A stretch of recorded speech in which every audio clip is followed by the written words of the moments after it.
we're going to do in this video is do the muscles of the forearm and then finally the muscles of the hand. Just a quick introduction. The forearm is divided into anterior and posterior compartments. Okay. The anterior compartment consists of 5 superficial and 3 deep muscles, while the posterior compartment consists of 7 superficial and 5 deep muscles. Okay. Of course, the anterior compartment is the flexor compartment because it's going to primarily flex the wrist joint, and the posterior compartment is the extensor compartment, which is primarily going to extend the wrist joint. Also be advised that the tendons that will cross laterally will also contribute to abduction at the wrist, while the tendons that go medially will also help in the adduction at the wrist. Okay, just a basic logical explanation for you to arrive to conclusions faster. Okay. Lastly, the muscles which usually have the name longus are the longer tendons, and the longer the tendon, the farther it travels, so the more distal will be its attachment. Lastly, if a muscle has the word profundus in it, profundus comes from the word profound, which means deep, then I want you to automatically start understanding that these muscles are much deeper in origin, and the deeper you are, the farther you'll go. So the deeper the origin of the muscle, the farther away is the insertion of the muscle. A quick example is the flexor digitorum profundus, which arises from the deeper aspect as fleshy origins from the bone and insert on the distal phalanges, which is essentially the last stop if you were a tendon on your way distally. Okay? Alright. Whenever you hear words like carpi, it means wrist. Whenever you hear something like carpi radialis, it means it's going on the lateral side of the wrist, or it's crossing the lateral side of the wrist. Whenever you hear carpi ulnaris, it means it's going on the medial side of the wrist. Okay? Now mostly, unless there is a word digitorum, the tendons do not go to the digits. So if they do not go to the digits, where will they go? That's right. They go to the metacarpals, usually the base of the metacarpals. Okay? So to summarize, when the word profundus comes, the origin is deep and the insertion is as far away as possible. When the word digitorum comes, it means that the tendons are on their way to insert onto the digits. So I hope that gives you a little bit of perspective to arrive at conclusions faster, because in the practical viva voce questions, Lord knows that time is the most important factor. Okay, let's start with the superficial compartment of the forearm. Okay, firstly, what you see over here is the aponeurotic insertion of the biceps, which I mentioned in the previous video, and it blends with the antebrachial fascia. Okay, I'm going to hide that, and now we can see the common flexor origin of the right forearm. Okay, it's basically the medial epicondyle of the humerus. From lateral to medial, once again, from lateral to medial, these muscles are the Pronator Teres, okay, which arises not only from the medial epicondyle but also from the area above it.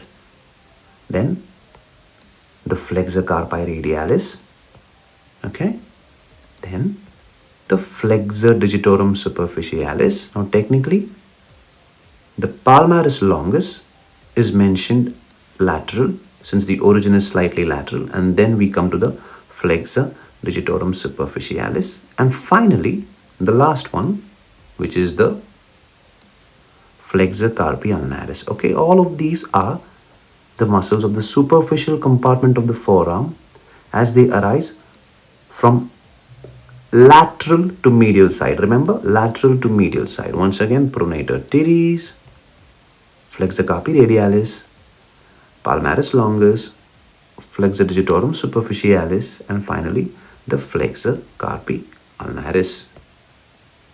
Okay, great. Now I'm going to hide all of these so we can have a look at the deeper muscles of the forearm. There's only three. The deeper muscles of the anterior compartment of the forearm are, firstly, the Flexopolysis longus, which is on its way to the thumb and mostly arising from the lateral bone of the forearm, that is the radius. A few fibers do arise from the interosseous membrane. The next one is the Flexor Digitorum Profundus, which is arising mostly from the ulna and a few fibers from the interosseous membrane. And lastly, the Pronator Quadratus. Okay? Once again, the Flexopolysis longus, the Flexor Digitorum Profundus, and the Pronator Quadratus. All these three are muscles of the deep compartment of the anterior compartment of the forearm. Okay? Now, remember this, all the muscles of the anterior compartment of the forearm are supplied by the median nerve except the flexor carpi ulnaris and the medial half of the flexor digitorum profundus. Okay?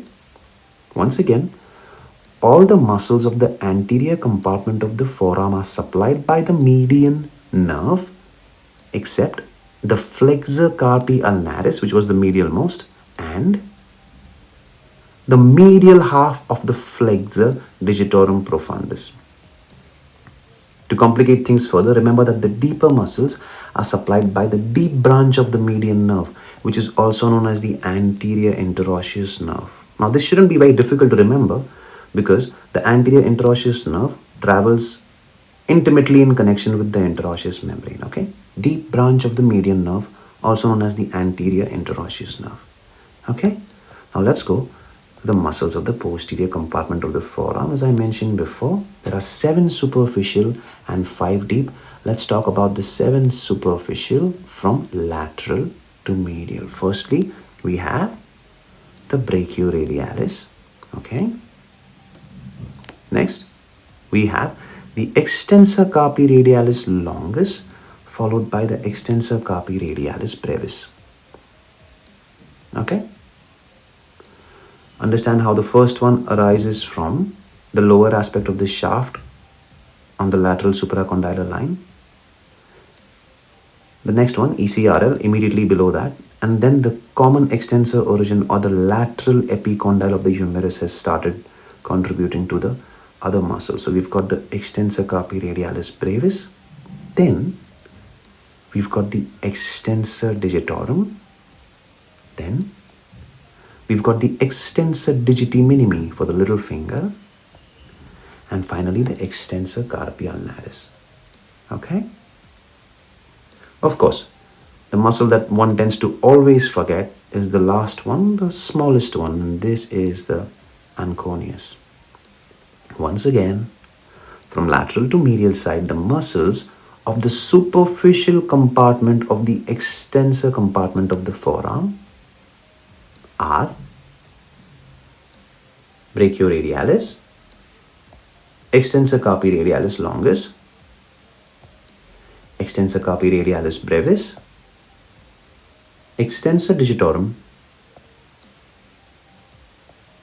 extensor digiti minimi, extensor carpi ulnaris, and the Anconeus. Okay? Do remember that all these are supplied by the radial nerve. Okay? The entire posterior aspect of the upper limb is supplied by the radial nerve. The triceps, radial nerve. The superficial muscles of the posterior compartment of the forearm, radial nerve. Let's have a look at the 5 deep muscles now. Okay? Okay. These are the supinator, very interesting muscle, contributes to the floor of the cuboidal fossa. Do read about it. The abductor pollicis longus, the extensor pollicis longus and the extensor pollicis brevis,